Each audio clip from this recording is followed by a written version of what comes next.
இப்ப நான் சொல்லிட்டு இருக்க பிரச்சனை என்னன்னா, மருத்துவர்கள்ட்ட போயிட்டு ஏன் எனக்கு உடம்பு வலிக்குது, ஏன் எனக்கு கால் மூட்டு பிரச்சனை வருதுன்னு கேட்டா, நீங்க பர்ஃபெக்ட்லி நல்லா இருக்கீங்க, சத்து மாத்திரை மட்டும் எடுத்துக்கோங்கன்னு தான் சொல்றாங்க. ஆனா அவங்களுக்கு அது ஒரு பிரச்சனையாகவே இருக்கிறது. இன்னும் ஒண்ணு, அமானுஷ்ய தொந்தரவுகள் அவங்களுக்கு நெறைய இருக்கும்.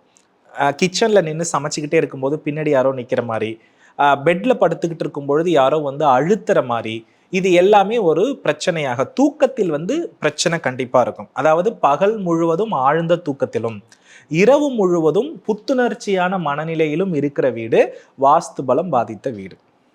3வது விஷயம், மண் தன்மையில் வளர்ற எதுவுமே அந்த வீட்ல நல்லா இருக்காது. அப்ப மண் தன்மை நல்லா இருந்தா வளர்ற செடிகள் இருக்கு இல்லையா?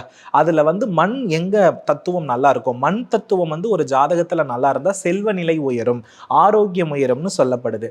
அப்போ செல்வ நிலை, ஆரோக்கியத்த குடுப்பது வந்து மலர்ந்த வாசனை மிக்க பூச்செடிகள்.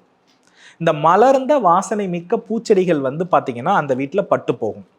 அது வளரவே வளராது. எவ்வளோ ட்ரை பண்ணாலும் வளராது. இது வந்து அந்த வீட்ல வாஸ்து தோஷம் பாதித்திருக்கிறதினுடைய அறிகுறிகள்.